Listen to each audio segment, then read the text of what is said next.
Bago pumanhik sa langit ang Panginoong Hesukristo, sino ang inihalal niya na magiging tagapamahala ng iglesia bago siya pumanik sa langit? Pakinggan nyo sa Colosas 1:24. Ngayoy nagagalak ako sa aking mga hirap dahil sa inyo, at aking pinupunan sa akin ang kakulangan ng mga hirap ni Kristo sa aking laman dahil sa kanyang katawan na siyang iglesia. Na ako'y ginawang tagapangasiwa nito ayon sa pamamahala na mula sa Diyos na ibinigay sa akin para sa inyo upang maipatupad ang salita ng Diyos. Ang sumunod pa lang na muno, si Apostol Pablo, hindi si Pedro. Kapatid, napakaligaw na si Pedro ang puno. Meron ba naman puno, inaatake ni Pablo? Kung si Pedro ang puno, inatake nga siya dahil gumagawa siya ng hindi tama Basahin natin ang Galacia sa Kapitulo 2, kapatid na Daniel. Ganito ang sabi ni Pablo kay Pedro. Ngunit nang dumating si Cephas sa Antioquia, ay sumalansang ako sa kanya ng mukhaan, sapagkat siya'y nararapat hatulan. Sapagkat bago nagsidating ang ilang mula kay Santiago, ay nakisalo siya sa mga hentil. Ngunit nang sila'y magsidating na, siya'y umurong at humiwalay sa mga hentil. Palibhasa'y natatakot sa mga sa pagtutuli. At ang ibang mga Hudyo ay nangagpakunwari rin namang kasama niya. Ano pat pati si Bernabe ay nabuyo sa kanilang pagkukunwari. Ngunit nang aking makita na hindi sila nagsisilakad ng matuwid ayon sa katotohanan ng Ebanghelyo, sinabi ko kay Cephas sa harapan nilang lahat, kung ikaw na Hudyo ay namumuhay gaya ng mga hentil at di gaya ng mga Hudyo, bakit mo pinipilit ang mga hentil na mamuhay na gaya ng mga Hudyo? Ayun, pinagsabihan niya si Pedro sa harapan ng lahat ng mga apostol Kasi siya ang may karapatan, siya ang inilagay ni Kristo na para magpatuloy ng kanyang trabaho bilang tagapangasiwa ng iglesia, hindi si Pedro, kapatid. Kaya kung si Pedro, biro mo, Papa, pinagsasabihan ni Pablo. Hindi naging Papa sa Roma si Pedro dahil hindi siya destino sa Roma. Si Pedro ay apostol sa mga Israelita at hindi para sa hintil. Wala sa kanyang autoridad ang mga hintil. Miski si Pedro mismo, kumikilala sa authority ni Pablo. Basahin natin ang sulat ni Pedro sa 2 Pedro 3:15. At inyong ariin na ang pagpapahinuhod ng ating Panginoon ay pagliligtas, na gaya rin naman ni Pablo na ating minamahal na kapatid, na ayon sa karunungang ibinigay sa kanya ay sinulatan kayo. Gayon din naman sa lahat ng kanyang mga sulat, na dooy sinasalita ang mga bagay na ito, na dooy may ilang bagay na mahirap unawain, na isinisinsay ng mga di nakaalam at ng mga walang tiyaga, na gaya rin naman ang kanilang ginagawa sa ibang mga kasulatan sa ikapapahamak din nila. Kinikilala ni Pedro yung karunungang na kay Pablo Sabi niya sa mga kapatid, sabi ni Pedro, alalahanin ninyo ang pagpapahinuod ng Panginoon ay pagliligtas. Gaya rin naman ni Pablo na ating minamahal na kapatid. Pinagsabihan na siya ni Pablo, mahal niya pa rin si Pablo kasi yun ang tagapangasiwa niya Mas mataas si Pablo kaysa sa kanya Ang katunayan, sabi niya, ariin niyo yung kanyang mga sulat, may mga karunungan doon, mahirap unawain. Kita mo? Kaya kapatid, hindi totoo na si Pedro ang nangasiwa sa iglesia o unang papa, kundi ang nangasiwa, pagpanik sa langit ni Kristo ay si Apostol Pablo. Siya ang inihalal ni Kristo na tagapangasiwa ng iglesia sa kanyang kabuuan. Yun ang sinabi niya kay Ananias. Basahin natin ang 9:15 ng Gawa. Datapwat, sinabi sa kanya ng Panginoon, pumaroon ka, sapagkat siya'y sisidlang hirang sa akin, upang dalhin ang aking pangalan sa harapan ng mga hintil at ng mga hari, at ng mga anak ni Israel. Si Pablo ang wika ay sisidlang hirang sa akin at chosen vessel unto me to bear my name before the Gentiles and kings and the children of Israel. Nasakop niya pati ang Israel ng pangangasiwa ni Apostol Pablo. Kaya nga siya, makikita mo, siya ang may pinakamaraming sulat sa Bagong Tipan. Pati sa mga Ebreo, sumulat siya. Pati sa mga Romano, sa mga taga-Corinto, taga-Tesalonica, ang may pinakamaraming sulat na nagtuturo si Apostol Pablo. Kasi siya ang inihalal ni Kristo na tagapangasiwa ng iglesia pagkapanik niya sa langit. Yun po ay ang nakasulat sa Biblia. Yan, hello, good afternoon. Nakapag-live tayo ulit ngayon, no? Kasi may nag-request at nag-send sa akin ng link na pinoproclaim ni Eli Soriano, ang founder ng MCGI, na si Pablo daw ang naging leader, no, ng 12 apostles, no. At kiniklaim niya regarding dun sa video niya na parang lumalabas ang unang pope si Pablo. no, ayon to kay Ellie Soriano. So sagutin natin, no, para malaman din ng iba nating kapanalig kung bakit nga ba naging unang Santo Papa si Pedro, gayong kiniklaim ng MCGI na ang namuno daw sa mga alagad ay si Pablo. Pabubulaanan ko po yung statement mo, Ellie Soriano. Naku, kung buhay ka lang, nagdebate na tayo, no? Hindi pa pwedeng mamuno si Pablo sa 12 apostles. Ayon sa Matthew 16 verse 18 to 19, Pedro, ikaw Pedro, sa ibabaw ng batong ito itatayo ko ang aking iglesia at ang pintuan ng Hades ay hindi makakapanaig laban dito. Ano man ang kalagan mo sa lupa ay kakalagan sa langit. Diba? Yun ang sabi. So ano man ang pahintulutan mo sa lupa, pahihintulutan sa langit. Itong Matthew 16 verse 18 to 19, ito yung mga panahon na hindi pa po tinatawag si Pablo. Hindi pa siya tinatawag kasi si Pablo tinawag na lang ni Christ yan, patay na siya eh. 'Di ba? Nangangabayo si Pablo, hinahanap yung mga early Christians. Nasaan pa tong mga sinaunang Kristiyano na to, ha? Kasi berdugo siya eh. 'Di ba? Isa siyang Pariseo. I don't know if Pariseo o Saduseo yung kinaaniban niya that time, kasi during that time sa panahon ng Judaism may mga sekta na. May mga sekta din ng Judaism. So isa siyang Saduseo if I was not mistaken. So nung nag-usap si Kristo at si Pedro sa bayan ng Jerusalem para ihabilin ang kanyang iglesia kay Pedro at inihabilin mismo ni Christ kay Peter yung kanyang mga tupa, hindi pa po tinatawag si Pablo. Paano niya po pamumunuan ang 12 apostles? During that time, nung tinawag ni Christ ang 12 apostles, hindi pa nag-e-exist si Pablo. Hindi ko alam kung bakit hindi ito maintindihan ng mga Pilipino. Napaka-basic lang ang aral ng Christianity. Napakadaling intindihin, napakadaling maunawaan. Paanong magiging unang leader si Pablo, hindi siya una-unang kabilang sa 12 apostles. Hindi siya naging bahagi ng 12 apostles. Though na tinatawag siyang apostol ng mga Hentil, pero hindi siya pwedeng maging bahagi ng 12 apostles. Una yon.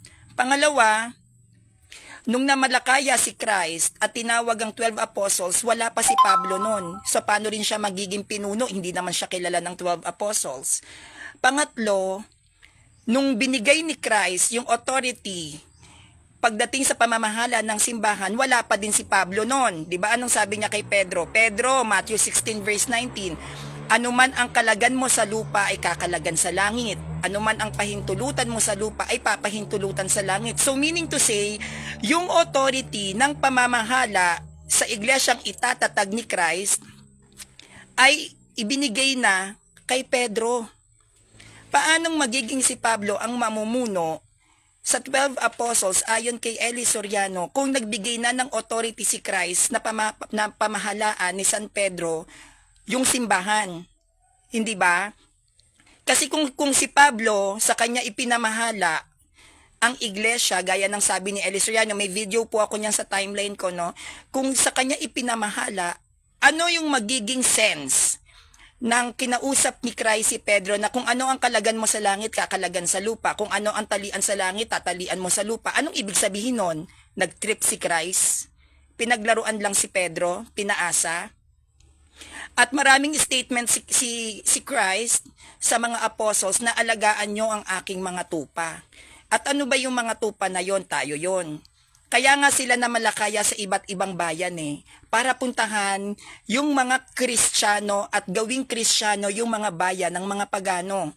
Though na yes, maraming sulat si Pablo sa New Testament kesa sa 12 apostles, talagang ang daming sulat niya ni San Pablo, but hindi ibig sabihin na siya na yung namumuno. Kasi si Pablo, matalino yan Napakatalino niya yang si Pablo na apostol ng mga Hentil, henyo yan.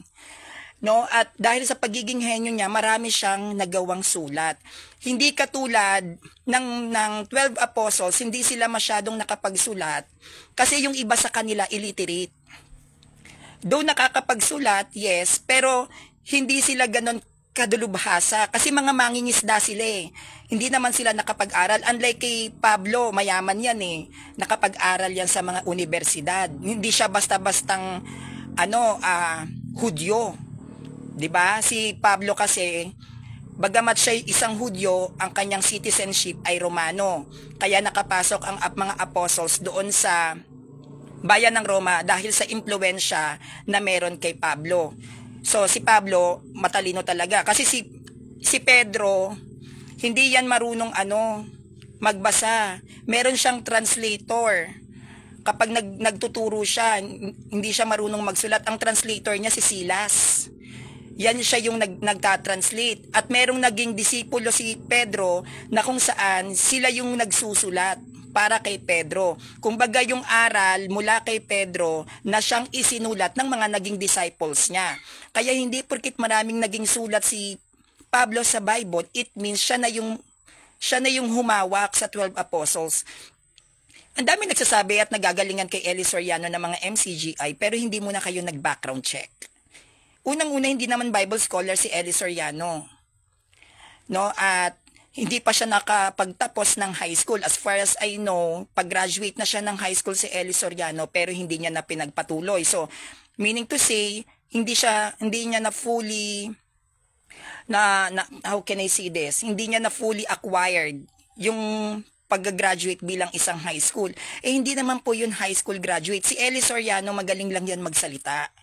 Dinadaan ni Eli Soriano yung pagtuturo niya sa pamamagitan ng lakas ng boses at pagmumura para mas lalong maging convincing sa mga manonood. Kasi kapag ikaw kasi nangangaral ka, kinakailangan kasi nararamdaman ng tao yung confidence mo eh. Na alam mo yung tinuturo mo, alam mo yung sinasabi mo, alam mo kung ano yung binabasa mo at paano ito i-interpret. Yun kasi yung gamit ni Eli Soriano, no, yung confidence niya. But hindi lahat ng mga taong may confidence tama. Kinakailangan bilang tayong mga mamamayan dito sa Pilipinas, bilang mga Kristiyano, sulpot ka man o hindi, Kristiyano pa rin tayo, 'di ba? Dapat maging mapanuri din tayo sa mga itinuturo ni Eli Soriano. Hindi ba siya yung nagkiklaim na marami daw ang Diyos? Pwede raw ang Diyos ng MCGI maging isang barangay. Tinuturing nilang Diyos si Moises. Hindi ba? Na which is, hindi naman dapat ganon. Kaya lang maraming naniniwala kay Eli Soriano dahil sa confidence niya sa pagtuturo. Pero hindi pa rin yan ipinahintulot ng Diyos na mamayagpag ang MCGI kasi alam ng Panginoon na hindi siya tama. Kaya nga, nung namatay yan si Eli Soriano, hindi niya na ipasa yung authority kung sinong susunod na namumuno. Kaya nga po humina sila eh. Ang alam ko, umiikot na lang ang MCGI sa business kasi sa kanila yung wish. Meron silang mga kainan. 'Di ba? May mga kainan silang ipinatayo, mga iba't ibang establishments na negosyo. Doon na lang nagsisirculate talaga ang MCGI. Kaya nga pansinin nyo, paulit-ulit yung pangangaral ni Eli Soriano kahit patay na siya, 'di ba? Nilalabas pa rin siya sa TV, para patay na siya, pinagkakakitaan pa rin yung tao kahit patay na. Bakit? Kasi walang may kakayahan sa pamunuan ng MCGI na gawin kung ano ang ginagawa ni Eli Soriano. Walang kakayahan ng sino man nakaanib ng MCGI na sundan yung yapak ni Eli Soriano. Bakit? Kasi yung personalidad ni Eli Soriano ay iba sa personalidad ng mga namumuno sa MCGI. Kaya nga, ang dami nang umaalis dyan eh. Ang dami ng kaanib ng MCGI na naglalayasan dyan. Kaya hindi niya pwedeng sabihin na si Pablo yung namuno. No, siya yung sumunod na namuno nung namatay si Christ. Hindi niya pwedeng i-claim yon. Bakit? Kasi ang MCGI hindi pa po nag-e-exist, may Catholic Church na. Ang mga labi ng 12 apostles na sa ating simbahan, kaya alam natin ang kasaysayan. Para malaman nila at ma-prove nila na tama yung sinasabi nila, nasan ang mga labi ng 12 apostles. Malamang, kung nakanino yung labi ng 12 apostles, nandoon din yung history nila. Kasi hindi yan pangangalagaan ng Catholic Church, yung mga labi na yan, kung hindi natin alam ang mga naging kasaysayan nila. At bago yan sabihin ng Catholic Church na ito ang bangkay ni Pedro, ito ang bangkay ni Pablo, yan ay mabusising sinuri ng siyensya, hindi lamang ng mga kaparian, hindi lamang ng kasaysayan. Dumaan po yan sa agham. So kung meron mang nakakaalam kung sino ang dapat mamuno, tayong mga Katoliko yun. Dahil tayo ang nagpasimula ng Christianity sa Pilipinas at sa buong mundo. Kaya talagang kung ikaw bilang isang tao, kahit bilang tao na lang gamitan na lang natin ng logic. 'Di ba? Madali lang naman intindihin yung mga bagay-bagay na nasa paligid natin Ito lang naman yung logic doon Sino ba ang mas may nakakaalam na kasaysayan ng mga apostol? Yung simbahan na nag-aalaga ng mga bangkay nila o yung isang simbahan na bigla na lang sumulpot na parang kabute? Sino ba ang mas nakakaalam kung ano ang tunay na pananampalataya at dapat maging ugali ng isang mananampalataya sa isang simbahan? Yung unang nag-exist o yung bigla na lang sumulpot? Sino ba yung mas dapat nating paniwalaan? Yung nagpasimula ng Christianity o yung may Christianity na tsaka lang naglitawan? Sino ba yung dapat bigyan natin ng mas mataas na pagsusuri regarding sa ating pananampalataya bilang Kristiyano? Yung gumawa ng Bible o yung nakigamit lang ng Bible? Sino ba yung mas dapat nating pakinggan? Sino ba yung dapat nating mas paniwalaan? Ang simbahan na may kakayahang gumawa ng kalendaryo o yung mga simbahang nakikigamit lang ng kalendaryo na binuo ng Santo Papa ng simbahang Katolika? Hindi natin pwede kasi na ang lahat na lang ng how can I say this, ng pagpapaliwanag. Hindi kasi pwede na ang lahat na lang na pagpapaliwanag natin ay dadaanin na lang natin puro sa Bible-based. Kasi hindi naman Bible-based ang mga apostles. So sino ba nagsuri sa mga nasa talata ng Bible na dapat ito yung ilagay? Na dapat etong chapter na to, ganito yung nakasulat? Sino ba? Only the Catholic Church. Why? Because we hold the history of the Christianity. Walang sino man ang may karapatan na pamalian ang katuruan ng simbahan kahit founder ka pa ng sulpot na sekta. Dahil ang history ng Christianity ay existido na which is hawak-hawak ng Catholic Church, wala pang Protestant. Hindi pa nagpo-Protestant si Martin Luther, mayaman na sa history ang Catholic Church. Kaya hindi ko maintindihan sa mga tao ngayon, bakit ang dali niyong mabudol? Bakit ang dali niyong maniwala dahil lang basag hand gestures, sa facial expressions, or sa tono ng boses para, ay, totoo to, tama to. Without realizing na hindi mo din naman inaral yung tinuturo sa'yo. Nandoon tayo na may mga pastor na magagaling magsalita, sugar-coated kung tawagin. May mga founder na magaling magpaikot ng istorya para umanib sa kanila ang mga tao. Nandoon tayo hindi natin mapipigilan yan kasi magiging bahagi talaga yan ng kasaysayan ng Christianity dahil yan ay nakatakda. Na may mga sulpot na maglilitawan para iligaw ang tao, nakatakda kasi yan But, before you listen, doon sa isang aral, aralin mo din, tama ba sinasabi neto? Aralin mo rin bilang isang tao, kahit wag ka na munang tumingin sa kung anong gusto mong kaaniban bilang isang tao. Yung mga naririnig nating mga ngaral, kahit sa akin, aralin nyo, tama ba yung sinasabi ni Sanrio? Mag-research nga ako. Napaka-advance ng technology natin. Napakadali na lang maghanap ng mga references at ng mga materials kung paano natin maiintindihan kung saan at kailan nagsimula ang Christianity. Kasi napaka-basic lang ng aral Bakit ka maniniwala sa isang simbahan na sumulpot lang may Christianity na? Basic lang, di ba? Bakit ka maniniwala sa isang simbahan na ang founder Pilipino? Bakit ka maniniwala sa isang katuruan na yung nagtuturo hindi naman Bible scholar? Bakit ka maniniwala sa isang iglesyang walang santo, walang banal na namatay? Walang martir? Walang nagbuwis ng buhay para sa kanyang simbahan. Sino sa mga protestante dito ang may nagbuwis ng buhay para ipagtanggol ang pagiging protestante nila? Wala. Lahat ng mga tao na nagtanggol sa kanilang faith ay puro Katoliko. Why? Because that is the guidance of the Holy Spirit. Ang Holy Spirit, yan ang nag-uudyok sa isang taong mananampalataya para ipaglaban mo ang simbahan mo hanggang sa huling hantungan. Kasi kapag ikaw naging guided ka ng Holy Spirit, no, pinupuspos ka ng banal na Espiritu Santo, bibigyan ka niya ng kakaibang tapang. Bibigyan ka niya ng isang pakiramdam na kahit leyon pa ang nasa harap mo, ipaglalaban mo ang simbahan. Ang binibigay ng Holy Spirit sa isang mananampalataya, strength, courage, hope, love.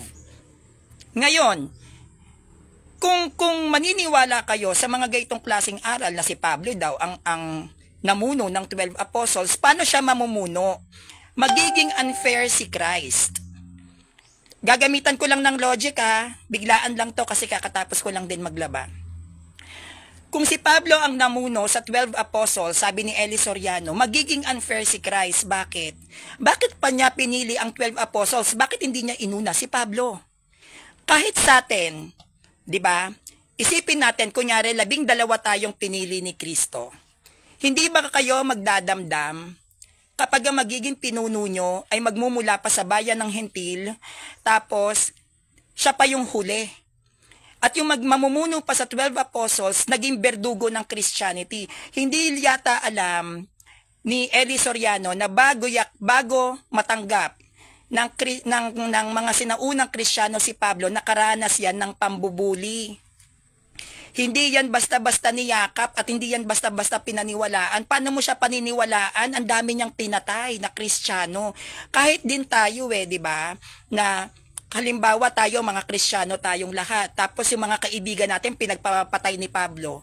Tapos magkikristyano siya. Ganun ba kadali para sa ating tanggapin siya at yakapin? Tapos yung pinatay nga halimbawa, best friend mo pa, pinugutan ng ulo habang ikaw taimtim na nagdadasal at umiiyak sa harapan mo mismo, pinupugutan ng ulo yung kaibigan mong Kristiyano sa ilalim ni San Pablo. Di ba hindi? Paano niya pamumunuan ang 12 apostles? Nung naging Kristiyano yan, hindi yan basta-basta tinanggap. Kaya ginawa ni San Pablo, binigay niya yung best niya para paniwalaan siya ng mga sinaunang Kristiyano na nagbago na ako. Isa na akong ganap na Kristiyano.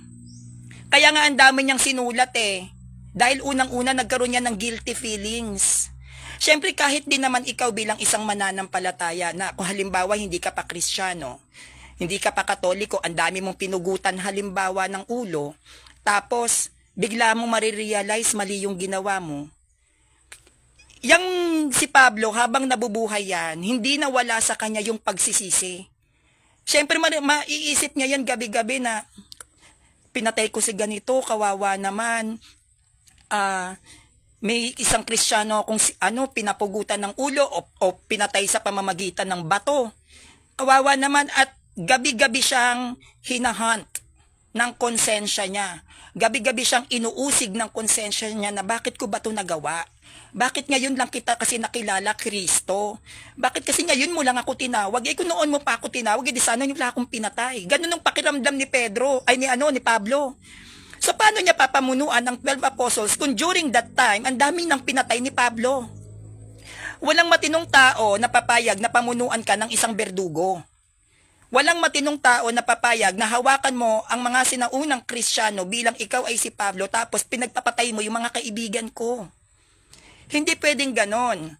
At yung pagkakapili kay Pedro bilang isang pinuno ng simbahan ay may tanong na iniwan si Christ, di ba? Di ba meron siyang tinanong sa mga apostles? Di ba sabi, ikaw yung mula ka sa lahi ni Moises, may mga ganon pa, di ba? Ikaw ang David, di ba? Pero anong sabi ni Pedro? Ikaw ay anak ng Diyos. Kaya sabi ni Kristo kay Pedro, di ba mapalad ka? Dahil sa iyo binuksan ng Diyos ang karunungan. Nagbukas ang langit at binigyan ka ng karunungan, Pedro. Kaya siya pinili na mamuno. Kasi pinili siya mismo ng Diyos na ikaw ang mamumuno pag wala na si Kristo. Kaya nga, Ano man ang kalagan mo sa lupa, Pedro, ay kakalagan sa langit. Ano man ang talian mo, Pedro, sa lupa, ay tatalian sa langit. Ibig sabihin, ano man ang maging desisyon mo, Pedro, sa lupa, ay magiging desisyon sa langit. Kaya kung ano yung maging desisyon ng Santo Papa natin, ay desisyon yun sa langit na tinatawag na magisterium. But, it doesn't mean na kapag may pope na naupo, at sabihin na, bilang pope, ito pala San Rio ang Pope pala may hawak ng magisterium, paano pag may Pope na naupo at sabihin ng Pope ninyo na sinasabi yung leader ng simbahan nyo na illegal ang same-sex marriage, hindi rin yun papaboran. Bakit? Dahil ang batas ng simbahan ng Catholic Church ay dumadaan yan sa iba't ibang mga council, sa iba't ibang mga bishops. Pinag-uusapan yan. At pag yan na pag-usapan, nagkakaroon yan ng botohan, ibibigay dun sa Pope yung mga naging suggestion o suggestion ng mga bishops. At ang Pope na yung magde-declare kung siya ba ay papabor o hindi. Kahit ang mga saints, hindi naman tayo yung iniisip nila na kaya daw marami tayong saints kasi gusto lang daw ng Pope na ay ito si Acutis saints to kasi feeling ko banal to. Dinadaan sa hula. Hindi. Lahat ng bagay pagdating sa simbahang Katolika ay may proseso. Hindi yan parang laro-laro lang na dahil lang trip ng Pope, yun na masusunod. Hindi. Pinagtatalunan yan. Pinag-uusapan yan. Kaya nga yung Divine Mercy natin, di ba, ang tagal niyan bago na aprubahan. Yes. Yung Divine Mercy, hindi yan basta-basta na aprubahan. Maraming taon. Kagaya ng Our Lady of Mediatrix sa Lipa. Diba doon na may mga ibang Pilipino na naniniwala na dapat makanonize si Teresing, na dapat maaprubahan yung apparition sa Lipa, but hanggang ngayon, bakit hindi pa yan naaaprubahan? Kasi hanggang ngayon yan ay sinusuri at pinagtatalunan. Hindi basta-basta ang batas ng simbahang Katolika, baka sa iniisip ng mga sulpot dito. At wala kayong karapatan na magsabi kung sino at ano ang naging pamumuhay ng mga apostol kasi wala pa kayo during that time may Catholic Church na. Even their bodies na sa aming simbahan, kahit nga pa krus ni Kristo, pako ni Kristo, koronang tinik ni Christ, nasa Catholic Church. Napaka-basic ng faith. Actually, napaka-basic ng faith. Kung aaralin nyo ang history, napaka-basic niyan. Bakit hindi tinuturo ni Eli Soriano kung nasan ang krus ni Kristo? Bakit hindi tinuturo ni Eli Soriano kung nasan ang 12 alagad na labi? Bakit hindi tinuturo ni Eli Soriano yung mga pako ni Christ? Bakit hindi tinuturo ni Eli Soriano saan nanirahan ang mga apostles? Sang lugar? Ilang taon silang nanirahan doon? Paano pinatay? Saan namatay? Bakit hindi niya tinuturo bakit nasa Catholic Church ang labi ng 12 apostles? Bakit hindi tinuturo ni Eli Soriano kung bakit may mga banal at santo ang Catholic Church? Kung paano sila na-canonized? Kung paano sila sinabihan ng mga santo na to, parangalan nyo, mga Katoliko kayo? Bakit hindi nila yan itinuturo? Sa lahat ng mga Protestant dito, kung papasukin nyo at pag-aaralan nyo yung kanilang mga katuruan, never yan nagturo ng history. Bakit nga ba? If you are actually, how can I say this? Admitting na kayo ay true church, ina-admit nyo na true church kami, nasaan ang history ng 12 apostles? Prove it. Talk to us. Talk to me as a Catholic. Prove to me. Ano ang history ng mga apostles? Saan sila namatay? Paano sila pinatay? Nasaan ang labi? Bakit nasa Catholic Church ang labi? You have to explain it. Hindi tayo pwedeng iikot-ikot lang sa Bible and then you are explaining the verses and chapters on your own personal opinion. Hindi ganun yon. Ang turo at aral ng ating simbahan ay mula po yan sa katuruan ng early Christians. Hindi po yan basta-basta tayo nag-i-interpret ng hindi tayo sigurado. Yan ay mula sa bibig ng mga sinaunang Kristiyano nung panahong buhay pa si Christ. Yan ay nagpasa-pasa at nagsalin-salin na turo sa pamamagitan ng traditions because during that time, wala pang compiled Bible. Kaya nung ito ay nagpasa-pasang turo na tinatawag nating traditions, ang mga disciples ng mga apostles, disciples of the disciples and then the disciples, sinulat nila yan.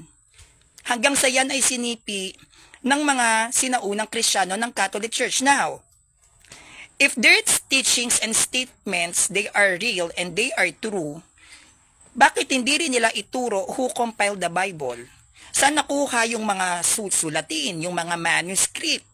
Yung bakit nagkaroon ng verses? Bakit nga ba nagkaroon ng chapters? Bakit ganito ang pagkakasalansan ng bawat sitas at istorya ng nasa Bible? Paano mo nalaman ayon kay San Mateo to? Paano mo nalaman ayon kay San Juan to? Paano mo nalaman na ayon kay San Pedro? Paano mo nalaman ayon kay San Lucas? Sino lang ang pwedeng makapagpaliwanag niyan? Yung bumuo, hindi yung nakigamit. Kaya tayong mga Katolik, malakas at matibay ang ating depensa pagdating sa aral ng ating simbahan. Kasi ultimo yung mga sulatin na mababasa natin sa loob ng Biblia, we know the background na nakasulat doon. Alam natin yung history noon. Hindi yan isusulat ng mga sinaunang Kristiyano kung hindi nila alam yung kasaysayan. Yung time na hindi pa nabubuo ang Bible, ano ba yung gamit nila? Bakit wala silang early Christians? Nasaan ang sinaunang Kristiyano nyo? Dapat meron silang ganun. Bakit? Ang kasaysayan ng simbahan ay magsisimula sa early Christians, hindi po sa modern day. Hindi po yan sa modernong panahon magsisimula, kundi sa nakaraan. Ano ba yung nakaraan ng mga protestanteng to? They have to know their past. We, Catholic, we know our past. We know our history. Every worship or devotions that we are doing inside or outside the church, we know kung bakit kailangan mong gawin yon. Tinuturo sa atin yon. Kung bakit ganito ang misa, bakit may ganyan sa loob ng simbahan, di ba? Tinuturo yan yung mga nag-prex. Yung parish renewal experience, kasi nag-prex ako before. Di ba tinuturo sa atin ano ang gamit neto, ano yung gamit niyan.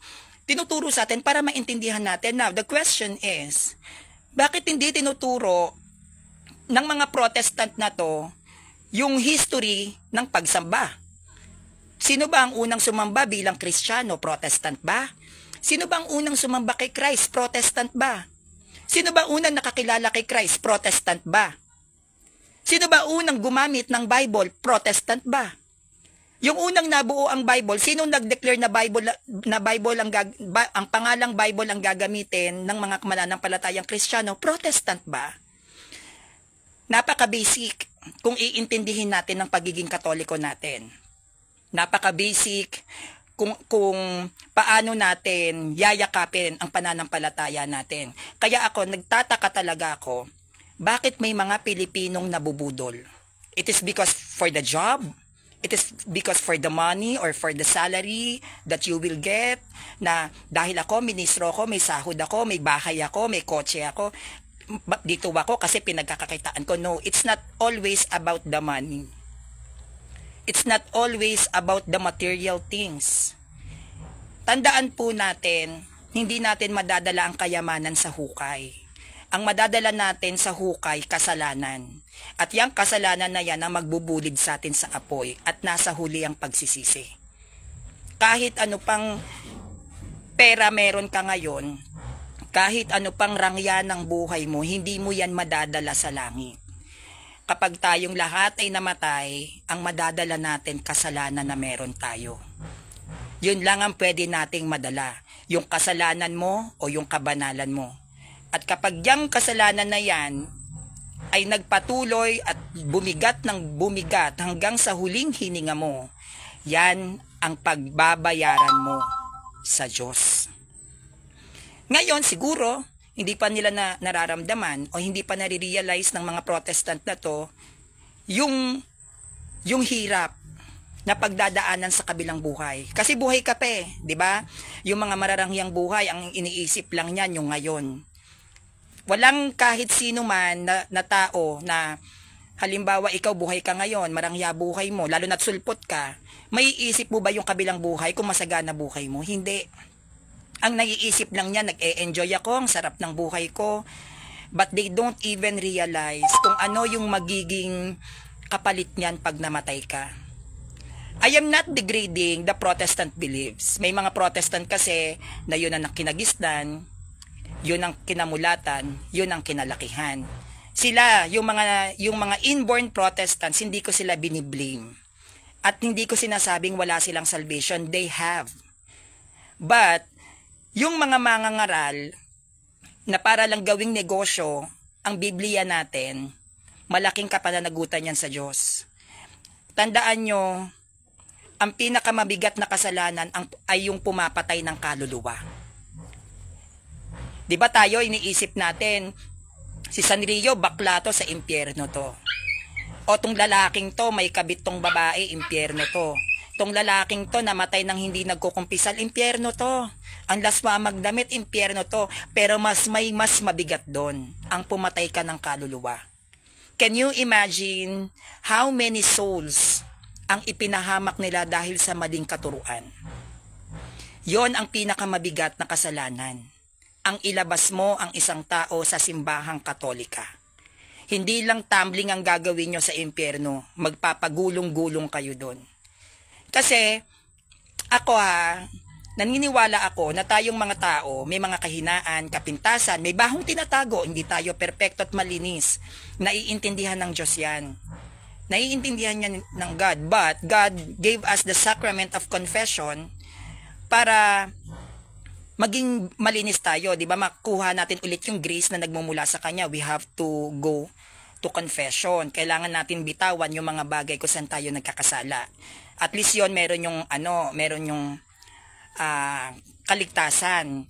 Unlike kasi sa mga founder na pinagkakitaan ng simbahan, hindi lang dahil sa ginamit mo yung Diyos para yumaman ka, hindi lang yun yung kasalanan mo, pumatay ka ng maraming kaluluwa. Can you imagine? Tayo pa nga lang sa sarili natin di ba? Kapag tayo every time we commit sins, pinapatay natin yung kaluluwa natin. That's true and that's a fact.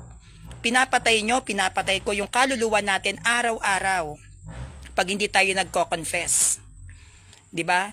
Kasi nananatili tayo sa kasalanan And aside from that, gutom na gutom, ginugutom mo yung espiritu mo because you don't receive the sacrament of Eucharist. Pagkain ng kaluluwa yan, iba ang pagkain ng physical na katawan, iba yung pagkain ng kaluluwa. Now, as much as possible, di ba sabi nga, busugin mo yung espiritu mo sa kabanalan. So, paano mo siya mabubusog? Communion. Makakapag-communion ka ba kung hindi ka magmamas? Siyempre, kailangan mo magmas. So kapag nagmas ka, hindi ka basta-basta, kapag mas ka man, hindi ka rin makakapag-communion kung wala kang confession. Hindi ka naman pwedeng makapag-confession kung kulang yung ikukumpisal mo. Halimbawa, hindi ka nakumpilan. Tapos hindi ka rin nabinyagan. Halimbawa, for example, hindi ka pa rin papayagan ng pare na mag-receive ng communion. Kailangan magkaroon ka muna ng kumpil. Kasi isa yan sa sakramento ng simbahan na dapat nating tanggapin. So, isang kakulangan sa sakramento, hindi mo siya pwedeng gawing ganap na matatanggap mo lahat. 'Di ba? Can you imagine sarili mo pa lang 'yon. Delikado ka na. What more pa, wala ka ng kumpil, wala kang binyag, wala kang communion, hindi ka nagsisimba, nag-founder ka pa ng sulpot. Bukod sa nag-founder ka ng sulpot, pinagkakitaan nyo yung simbahan at marami kayong pinatay na kaluluwa. Sa tingin nyo, ano yung mas mabigat? Yung babae na nangangalunya o yung isang founder na pumapatay ng libo-libong kaluluwa para sa pera? Ano yung mas mabigat? Yung lalaking nangabet o yung founder na ginawang negosyo ang Diyos? Ginamit ang Diyos para yumaman. Hindi ko binibigyan ng justification ang kasalanan. Lahat yan dapat nating baguhin. Lahat yan dapat nating alisin at lahat yan dapat nating i-confess. But yung pinopoint ko dito, kahit sa ibang mga mananampalatayang protestante kayo, hindi nyo ba naisip kung ano ang magiging bigat ng parusa kapag umalis kayo sa simbahang Katolika? Think before you click, guys. You have to know the history. That's it. Gagamit kayo ng Bible. Gagamit ng Sita, si Eli Soriano. But he never think. Diba? Hindi niya naisip paano nabuo yung gamit niyang Bible. At ito namang mga syunga-syunga na naniwala kay Eli, hindi nyo rin naisip kung paano nabuo yung gamit-gamit na Bible ng MCGI. We have to know the history. I know the history hurts. Diba truth hurts nga eh. At talagang mahirap para sa mga protestante dito na yakapin nyo ang simbahang katolika. Kasi hindi nyo yung kinagisnan. But, maging practical tayo at realistic lagi. Saan kinuha ng mga founder ninyo yung ginagamit nilang Bible? Sino ang unang gumamit ng Bible? Paano binuo yung Bible? 'Di ba? May Bible ba noon? Gumamit ba ang alagad ng Bible? So kung hindi gumamit ang 12 apostles ng Bible, if babalik tayo sa panahon ng mga apostles, paano nyo ipaglalaban ang faith nyo without using the Bible? O sige nga. How does Protestant protect their Protestant churches without using the Bible? I can defend my church without using the Bible. Ang way ng pagde-deliver ko sa aral, ito yung way na ginagawa ng early Christians. Histories, 'di ba? Mga facts and references, yan ang ginagamit noon kung bakit ang mga pagans ay na-convert. Kinikwento ng mga early Christians na dito sa bayang ito, bayan ng pagano, na-convert na sila into Christianity kasi ganito yung nangyari. Kino-connect nila sa mga pagano yung mga naging conversion ng mga kapanalig nilang pagano without using the Bible. How can you convert a pagan na maggagamit ka ng Bible? Pagano yan. Hindi sila naniniwala sa Bible. Paano mo i-convert ang isang pagano kung hindi naman sila gumagamit ng Bible? Anong ginamit ng mga apostles? Traditions.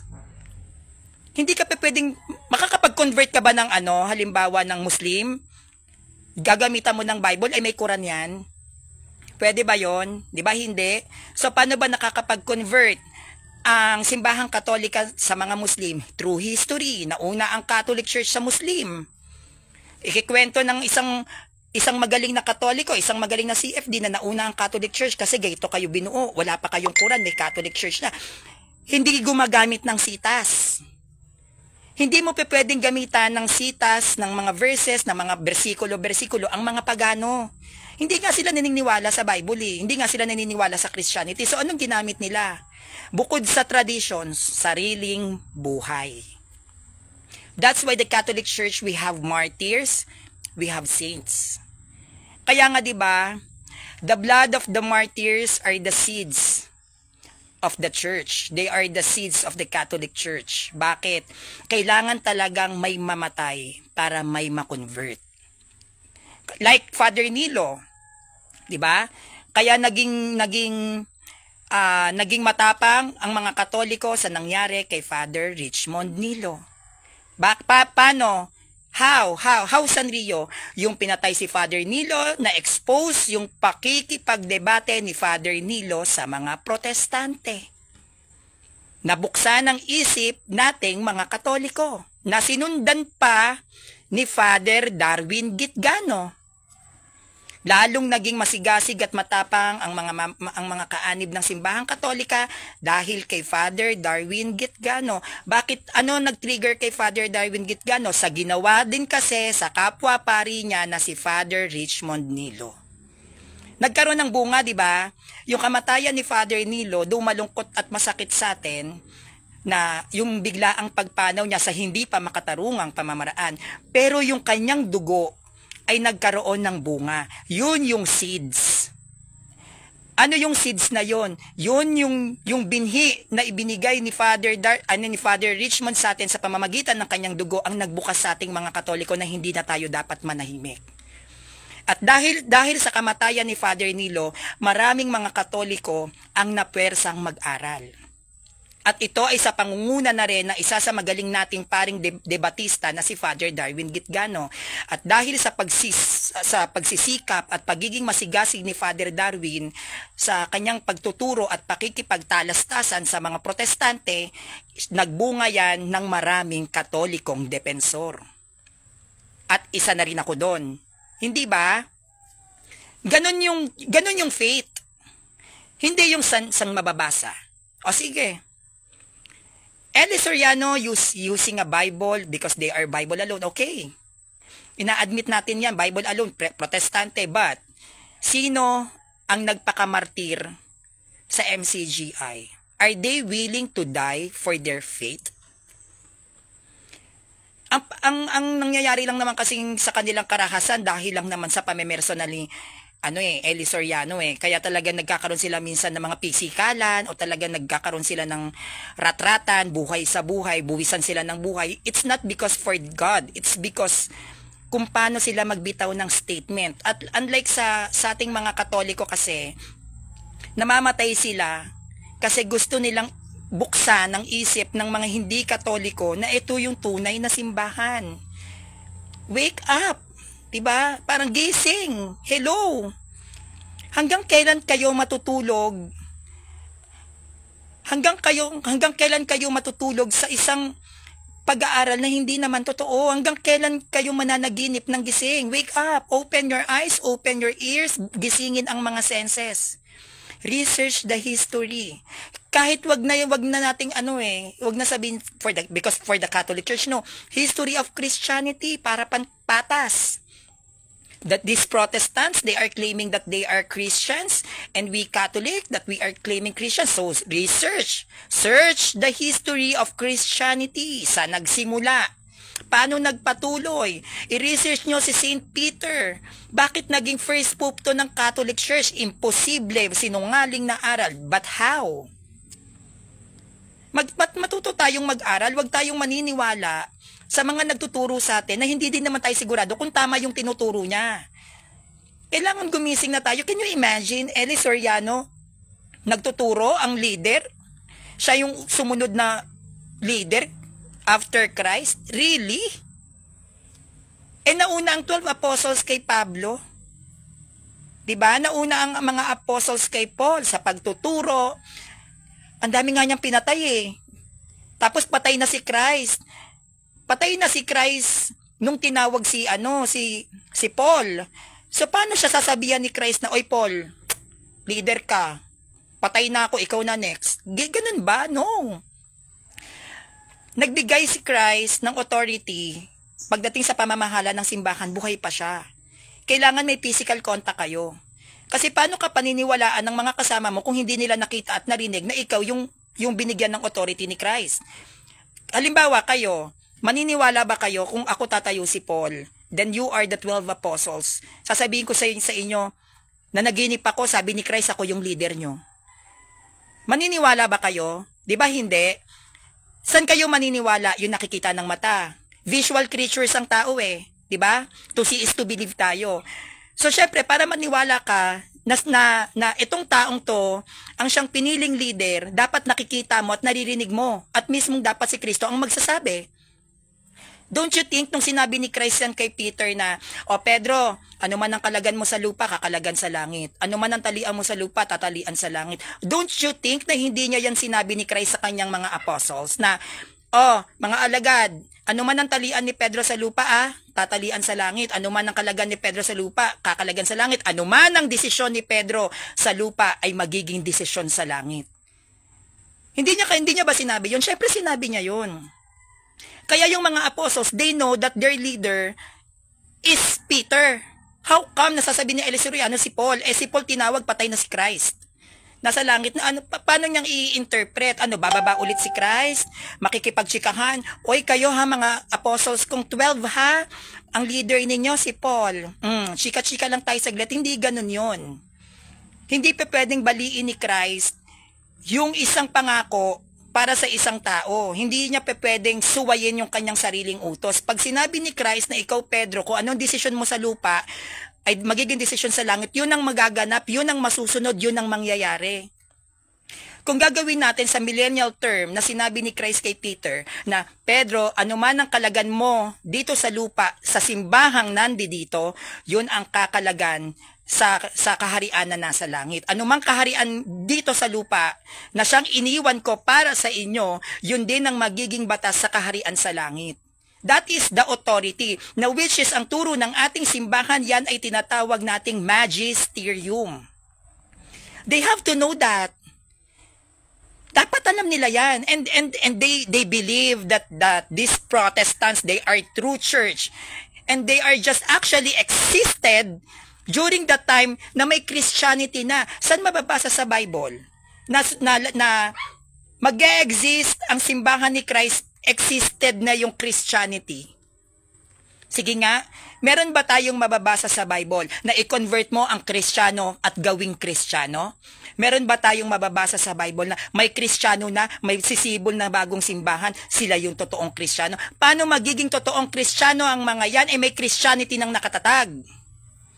May Christianity ng simbahan. Pwede ba yon? Ano ba yung dapat mong gawin kapag meron ng Christianity nag-e-exist? Magpasakop ka. Hindi lang sa simbahan, hindi lang sa Panginoon, kundi sa mga namumuno. Magpasakop ka. At hindi nila yan pwedeng pamalian kahit anong tumbling ang gawin nila. Tayong mga Katoliko ay may concrete evidence regarding to our faith. Huwag silang mangbulag ng mga tao. Huwag silang manlinglang ng mga tao para lang sa pagkakakitaan. Para lang sa pera. Sa akin, ang dami nagsasabi, si Sanrio Palibasa, live ng live, pinagkakakitaan yung pagsigiging CFD. Hindi nga ako makapag-live, ni panload, wala ako. Nandiyan dyan yung mga kaibigan ko. Yan, shoutout Kuya Ruel Balala.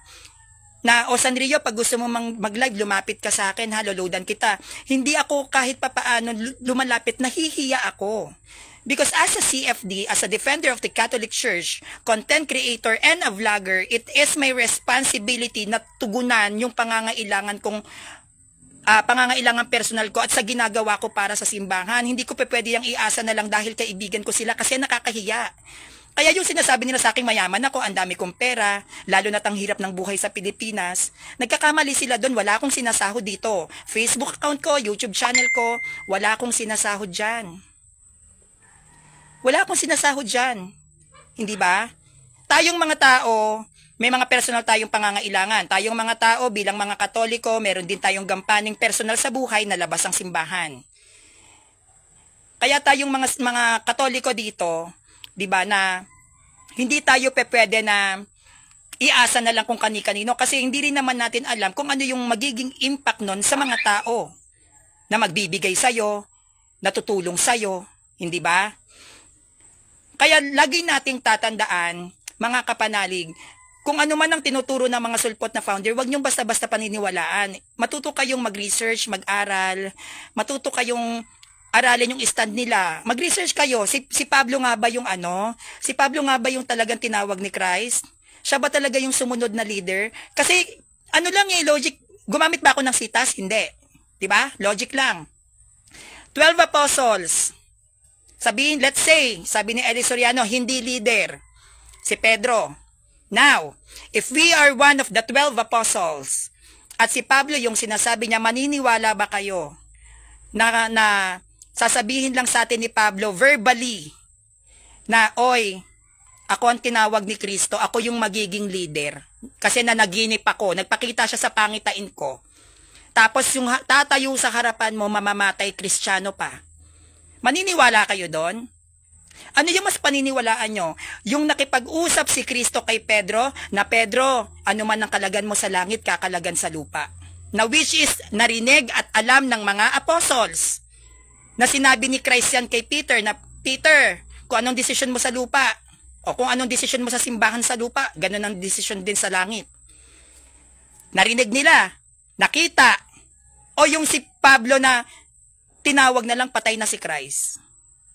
'Di ba? Logic lang. Logic ba? Logic. Tayong mga Katoliko, 'di ba hindi naman tayo basta-basta naniniwala? Kahit nga yung mga nagsasabi diyan na ako ti tanto ninyo, enging tendi. 'Di ba may mga ganon, meron pang mga ribultong sumasayaw-sayaw. Naniwala ba kayo? Hindi. Bakit? Kasi maniniwala lang tayo pag nakita ng ating mga mata na yan ay nagmumula sa Diyos. Hindi daling maniwala ang tao. Makita mo nga lang yung isang tao na nakagawa ng pagkakamali sa'yo, tapos na yung ugnayan nyo eh. Sasabihin nyo, eto ba yung vlogger ng Katoliko? Ay, hindi ko na ifa-follow yan, sama pala ng ugali nito. Basic pa lang yun ha. What more pa sa pagiging leader? Para pamunuan ni Pablo yung 12 apostles. Hindi ganon kadaling paniwalaan. ang isang tao, lalo na't pag hindi mong pag ganun kakilala. May mga tao naman na alam nila na ganun ang ugali, pero tanggap nila kasi naiintindihan. Pero may mga tao na hindi nila matanggap kasi meron silang requirements o qualifications sa pagiging isang CFD. Magkakaiba tayo ng pananaw. Kaya hindi pa pwede yon na ikiklaim ni Eli Soriano na na pinuno si Pablo. Sabi ko nga sa inyo, kung buhay lang si Eli Soriano, makikipagbungangaan ako sa kanya. Siya yung bakla ng MCGI, tapatan niya ako. LGBTQ ng Katoliko kung mananalo siya. Mali-mali yung mga statements, mali-mali yung mga sinasabi. And to think, 'di ba, nakakapagtaka. Siya lang ang nakilala kong namatay na hindi ipinakita ang libing. Ni hindi nga natin alam kung talagang namatay yan eh. Bakit? Bakit bigla siyang nawala? Sa akin, sa sarili kong perceptions, kasi naglalabasan na yung mga magagaling na CFD. And ayon sa nabalitaan ko, parang hinamon yata yan ng punto por punto, umatras. Kasi alam niya na hindi na magiging tanga yung mga tao. Hindi niya na pwedeng tibagin. Unlike before, nung hindi pa tayo open sa social media, aral dito, turo dito, bahay-bahay, san-san nagpupunta, ang lakas ng loob ngayon mag-TV-TV. Ngayon hindi na nila magawa. Why? Kasi marami ng mga Katoliko na matatalino pagdating sa technology. Pwede na nilang i-crop, kunin yung video, eto statement ng sulpot na to, ipopost sa social media, yung mga aral na Katoliko, malalaman yung turo nila, pamamalian, maglalagay ng history, ng standard references, mahihirapan na silang bumasag ng aral. Yun lang yun eh, di ba? Ganun tayo eh. To see is to believe. Maniniwala ka ba agad? Ganun ka ba katanga? Di ba? Na nakarinig ka lang ng ganito, pinaniwalaan mo agad. Yung mga madaling maniwala sa mga turo-turo o sa mga aral-aral na hindi naman inaral, mga chismosa yan. Mga chismoso, mga uto-uto. Kasi kung talagang matalino ka, kailangan, hindi lang basta dahil gusto mo yung nagsasalita, aralin mo rin, tama ba sinasabi neto? Tama ba yung yung presentations neto? Aralin ko nga. Isusulat mo yung tinuturo, ay, parang mali yung sinasabi rito sa references. Teka nga, tanong ko nga dito sa sa kilala kong Katoliko, tama ba yung ganitong statement? Ano yung stand yung kayong mga Katoliko? O ngayon, tong Katolikong to, magbibigay sa kanila ng standard references. Eto yan, mali yung turo na yan. Ganon yung pagsisipi, ganon yung pag-aaral, ganon yung pagre-research. Huwag tayong masyadong magpakulong sa sitas. Hindi ko sinasabing huwag kayong sumitas, hindi ko sinasabing huwag kayong gumamit ng Bible. At hindi ko rin sinasabi na second options ang Bible, hindi. Standard references ang Bible, pero hindi siya buo, kulang.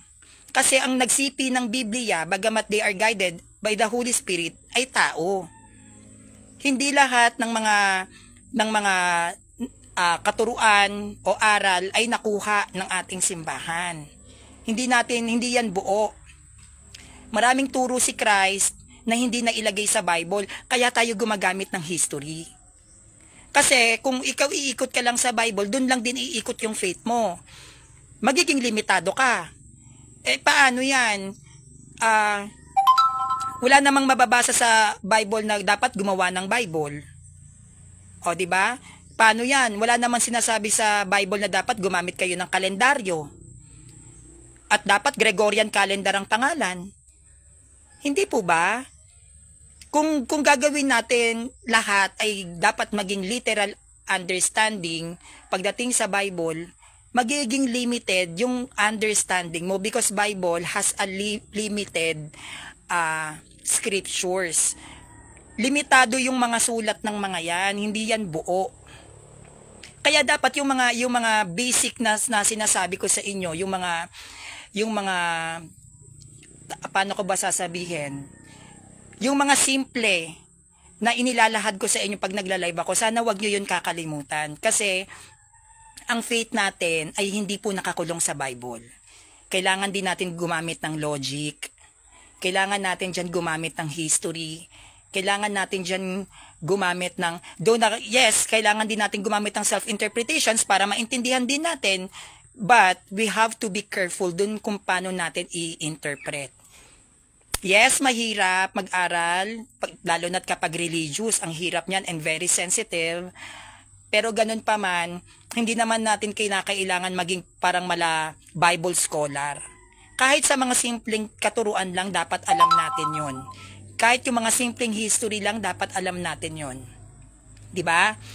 Kaya sa mga sulpot dito, no, sa mga protestante kayo, sana bago kayo magturo o maglahad pagdating sa katuruan ng simbahan, una nyong pag-aralan yung nakaraan ng iglesia mo, yung history ng simbahan mo. Kailan kayo nagsimula, saan kayo nagsimula, saan na itatag, paano itinatag, sino nagtatag. Doon muna tayo sa pinaka-basic, huwag tayo agad dulundag ng Bible. Kasi ako ganun ako eh. Bago ako naging CFD, ang una kong inaral, nag-background check muna ako sa Catholic Church. San ba to tinatag? San to tinatag? Kailan tinatag? Ilan taon na ang simbahan? Paano itinatag? Paano nagkaroon ng Katoliko? Sino ang mga Katoliko noon? May Katoliko bang salita noon? Bakit nga ba Katoliko? Ganun tayo dapat mag-isip. Halimbawa, protestante ka. O, halimbawa, MCGI. Ang MCGI protestante. Sino ba unang protestante? Bakit nga ba may protestante? Paano nagkaroon ng protestante? Kailan ba lumitaw ang protestante? Saang bansa ba nagsimula ang protestante? Protestante ba yung tatag ni Kristo? May protestante ba sa Jerusalem? Saan sa Jerusalem nakatatag ang mga protestante? Ganon, dapat tayong mag-isip. Hindi kahit kailan magiging Protestant ang Bible. The Bible is not a Protestant Bible. That is a Catholic book. Hindi yan pwedeng gamitin ng Protestant. Walang karapatan ang sino mang Protestant na gumamit ng Bible because the Bible is not a Protestant book but it is a Catholic Bible, Catholic book. So kung Catholic book ang Bible, sino yung pwedeng gumamit? Catholic lang. Kasi Catholic book nga eh. 'Di ba? Ang Pasugo Magazine ba ay Catholic magazine? 'Di ba hindi? Dahil hindi Catholic magazine ang Pasugo Magazine, sinong gagamit nun? E di yung gumawa, sino ba gumawa? Yung INC ni Felix Manalo. Napaka-basic, 'di ba? Kung sino yung gumawa, siya yung gagamit. Yung Pasugo Magazine, sinong gumagamit sa pagtuturo? Tayo ba? Meron ba tayong nakitang pare na nagbasa ng Pasugo Magazine at itinuro na tama yung Pasugo? Wala. Bakit? Kasi hindi natin gawa yon. Gawa yon ng INC. Kaya ang Pasugo Magazine, yan ay INC Magazine. Ngayon, ang Bible, sinong gumawa? Catholic Church. So ano ngayon yung Bible? Catholic Bible. So sino dapat ang gumamit ng Bible? Catholic Bible. Bakit? Because the Bible compiled by the Catholic Church. Hindi yan Protestant Bible, kaya walang karapatang gumamit ng Biblia ang mga pastor na protestante. They have no right to use the Holy Bible because we compiled it. They have no right to preach and to teach using the Bible because the Bible that they are using is a Catholic book, not a Protestant book. Kaya ang nakakaalam lang ng bawat aral na nasa loob ng Bible is only for the Catholic Church. Is only the Catholic Church. Walang sino man ang may karapatan na magturo at i-interpret ang nasa loob ng Bible kundi yung bumuo. Dahil tayo ang nakakaalam niyan. Walang ibang nakakaalam ng mga konteksto ng diwa ng nasa Bible kundi tayo lang mga Katoliko. Why? Because we compiled it. Tayo ang nagsipi, tayo ang naghanap para buuin ang Biblia na ginagamit ng iba't ibang mga protestante ngayon para pagkakitaan ng pera. At ito lang din ang masasabi ko sa mga founders na nagsusulputan ngayon na pinagkakakitaan nyo ang pinaghirapang buuin ng aming simbahan which is the Bible. Ang pinakamabigat na kasalanan sa Diyos ay ang pumatay ka ng kaluluwa. Diba, ang sabi nga sa Bible kung ang mata mo ay nagiging sanhi ng iyong pagkakasala, sa atin pa lang yun dukutin mo at itapon. Mabuti pa na ikaw ay bitina ng gilingang bato at itapon sa dagat kesa mapunta ka sa impyerno. Ganon katindi ang batas ng simbahan natin na kapag ang mata mo nagda-damage para magkaroon ka ng kasalanan, okay nang bulag ka. Kesa naman may paningin ka, pag namatay ka, impyerno ka naman. What more pa, yung isang founder, maraming niligaw na Katoliko. maraming niligaw na tao. Pinasok-pasok dun sa mga protestanteng aral nila na tatag ni Satanas. Imagine ninyo, ilang mga kaluluwa ang pinapatay nila. Ano ang sabi? Huwag kang matakot sa buhay. Matakot ka sa pumapatay ng kaluluwa. Can you imagine? Ganon kabigat ang parusa ng mga nag-founder na sulpot na yan. Ilang mga kaluluwa ang tinapon nyo sa impyerno dahil lang sa mga maling pinagsasasabi nyong aral. Kaya kung may napapahamak na tao dahil sa turo ng mga protestanteng ito, mas kawawa yung mga nagtuturo mismo dahil pinapatay nyo yung kaluluwa ng mga inosenteng tao. Yan ang ginawa ni Satanas. Wala silang pinagkaiba kay Satanas. Anong ginawa ni Satan? Ano ba naging pagkakasala ni Satan? Sinungaling. Yan ang pinakabongga. 'Di ba? Paanong sinungaling? Kinausap ang mga anghel na nagbunga para magkaroon ng digmaan sa langit. 'Di ba? At maraming mga anghel ang nabitbit, kaya may mga demonyo ngayon dito sa lupa eh. 'Di ba? Sa pagtuturo ni Satanas, sa pagkukwento, sa pagsasalaysay ng mga bagay na mali na maaaring magbunga sa pagre-rebelde sa Diyos. Tandaan nyo, si Satanas ay isang rebeldeng anghel. Pag sinabing protestante, nagpro-protesta ka, nagre-rebelde ka. At yung mga founder ng mga sulpot na yan, kayo ang kumakatawan kay Satanas. Dahil nagre-rebelde kayo sa simbahang tatag ni Kristo. Nangyayari na sa panahon natin ngayon ang nangyari noon. Ang digmaan ng Diyos at ang digmaan ng mga anghel sa anghel. 'Di ba? Kaya kapag pag naano kayo mga founder na yan, na mga sulpot, iniisip ko si Satanas sila.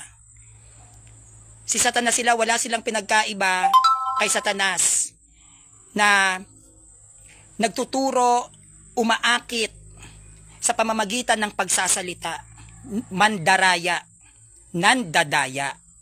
Yan ang ginagawa ng mga founder na yan. Si Satanas, di ba, dinaya niya ang sangkatauhan, dinaya niya si Eva at Adan sa pamamagitan ng kasinungalingan. Ano ba yung unang kasalanang nangyari? Pagtatalik ba ng lalaki sa lalaki? Pagtatalik ba ng babae sa babae? Ang pagtatalik ba ng mag-asawang hindi kasal? Ang pagpatay ba? Di ba hindi? Ano ang unang kasalanan na nagawa ng tao? Ang magsinungaling ka sa Diyos. Di ba hindi sinabi ni Eva at Adan yung kasinungalingan nila? Bakit sila nagsinungaling? Dahil sa pandaraya ni Satanas, pinaniwala sila sa isang bagay na akala nilang tama pero mali pala. So ano nangyari? Kaya tayo nagkaroon ng kamatayan. Ganyan na nangyayari ngayon sa mga founder ng mga sulpot. At yan ang magiging kasalanan nila. Wala silang pinagkaiba sa magiging kasalanan o hatol kay Satanas. Bakit? Dahil kung ano ang ginawa ni Satanas, yun din ang ginagawa nila. Nagsasalita sila ng mga matatamis sa salita ng mga aral na hindi angkop sa mismong katuruan ng Diyos. Kaya yung mga sulpot na yan, kawawa yan sa totoo lang. Kasi lumalaban sila sa simbahan eh. Mabigat na kasalanan yung lumaban ka sa simbahan tapos tatagpa ni Christ. Napaka-basic lang ang aral ng ating church. Tanungin mo, nasa Jerusalem ba sila? Wala, di ba? Bakit sila naniniwala? Di ba ang basic? Nasa Jerusalem ba yung sekta mo? Wala. Bakit naniniwala ka? Basic lang. Di ba? Mahirap ba? Maintindihan? Hindi. Ilang taon na yung sekta mo? Let's say sa INC, ilang taon na yung INC? 110 years. So, nagsimula ang Christianity 110 years ago. So, lalabas ang Christianity, nag-start July 27, 1914. Doon nag-start. Di ba ang basic? Yung sumulpot ba ang INC, wala bang Kristiyano? Yung nagtatagba si Felix Manalo, wala bang Kristiyano? Ang basic ng aral eh. Nung si Felix Manalo ba nagturo ng Bible? Hindi na ba buo Bible? Ganun lang ganun lang tayo dapat mag-isip. 'Di ba? Na kami yung nasa amin ng tamang aral, nasa amin ng tunay na aral. Yung nagtuturo ba, yung mga founder ninyo o yung mga pastor ninyo, yung nagtuturo ba yan? Walang nagtuturong Katoliko? Sino ba unang nagturo? Yang sekta ninyo, ang mga Katoliko. Kung Katoliko ang unang nagturo, so ibig sabihin, kami ang unang nakaalam. Kami ang unang nag-aral. Bakit? Kasi kami bumuo ng ginagamit nyo sa pagtuturo. Kayong mga sulpot kayo. Basic, di ba? Hindi siya mahirap intindihin. Hindi siya mahirap aralin. Sitas dito. Ay, dito sa sitas kami to. Etong sitas ang gagamitin ko. But the question is, sino bumuo ng sitas? Paano kayo, may magagamit ba kayong sitas kung hindi namin yan binuo? Paano kayo makakabasa ng sitas kung hindi namin nilagay? O sino ngayon ang mas nakakaintindi niya? Yung naglagay ng sitas o kayong gumagamit na lang na buo na yung sitas? Kami ang tunay na aral. Kami nakakaalam ng tunay na aral. Sige, kayo nakakaalam ng tunay na aral. Mga sulpot kayo. Okay, given. Kayo nakakaalam ng tunay na aral. But the question is, saan nyo kinuha yung aral nyo? Sa Bible. Who compiled the Bible? Kayo ba? Sino bang mas nakakaalam ng tunay na aral? Yung bumuo kayo na nakigamit lang? Kagaya ng Pasugo Magazine. Halimbawa, gagamitin nating mga Katoliko. Yung turo nila sa Pasugo Magazine, ituro din natin at sabihin natin tayo yung tama. Ano yung sasabihin ng INC sa atin? Bakit kayo bumuo? Sino mas nakakaalam ng turo sa Pasugo Magazine? Yung bumuo o tayo? Tayong Katoliko. Hindi ba yung bumuo? Sige nga, kung ipaparamdam natin ang katotohanan pagdating sa usaping religion. Kung gagamit ako ng Pasugo Magazine, basahin ko yung Pasugo Magazine nila at ako mag-interpret ng mismong nakasulat doon at sabihin kong mali yung interpretation ng INC, pero sila bumuo. Sila gumawa. Anong mararamdaman nila? Ano ang depensang gagawin nila sa akin? Paano nila ipapaliwanag kapag i-claim ko na mali ang turo ng INC sa mismong pasugo nila, ako magtuturo? Anong isasagot nila? Bakit Sanrio, kayo ba bumuo niyan? Bakit Sanrio, yung nagsulat ba niyan Katoliko? Di ba ganon? Ganon din tayo. Di ba? Pag sinitasan ka, anong sasabihin natin? Bakit? Protestante ba bumuo niyan? Protestante ba yung naglagay ng mga verses and chapters? Ganon lang yun. Vice versa. Kaya wag silang claim ng claim sa isang bagay na hindi naman silang bumuo. Sa isang bagay na hindi naman sila nag-aral. At sa isang bagay na kahit kailan hindi magiging sa kanila. Tayong mga Katoliko, hindi natin kahit kailan ginamit ang references ng mga Protestant. Hindi gumamit ang kaparian, maging ang mga CFDs or mga Katoliko na ituro ang Pasugo Magazine. Bakit? Kasi hindi yan sa atin. Kung i-claim natin na ang turo at aral na nasa Pasugo Magazine, tayo ang nakakaalam kesa sa bumuo, kesa sa INC, sabihin natin, no, kayong mga INC, yung Pasugo nyo, mali interpretation nyo dyan, ganito yan, no? Alam ko yan. Sabihin pa natin, bakit? Kayo lang ang bumuo, pero hindi nyo naiintindihan ng mga nakasulat dyan. Anong magiging reaksyon ng mga INC? Diba? Magtataas ng kilay. Bakit? Paano mo naintindihan Sanrio ang Pasugo Magazine hindi naman kayo bumuo niyan? That's it. That is exactly my point. Paano nyo maiintindihan ang mga verses and chapters, ang mga nakasulat sa loob ng Bible, hindi din naman kayo ang bumuo niyan. Ganun lang yun ka-basic, no? Talagang nag-init lang yung ulo ko dun sa video ni Eli Soriano na yung tungkol kay Pablo, no? At nakapost yun sa timeline ko, no? Kaya, sana sa ating mga Katoliko, no, huwag tayong mapagod at huwag tayong magsawa na i-defend ang ating simbahan. Doon talagang ang hirap ng buhay ngayon talaga mga kapanalig. Kung alam nyo lang talaga, no, na yung ibang CFD nga, chinachat ako, hindi ko na nare-replyan. Kasi sabi ko minsan, hindi ko kayo makausap through video call. Sabi ko, wala akong load. Sabi ko, timing naman kapag nag-chat sila sa akin, napaka-busy ko. Dinadaan ko na lang sa linis ng bahay para hindi ako may stress.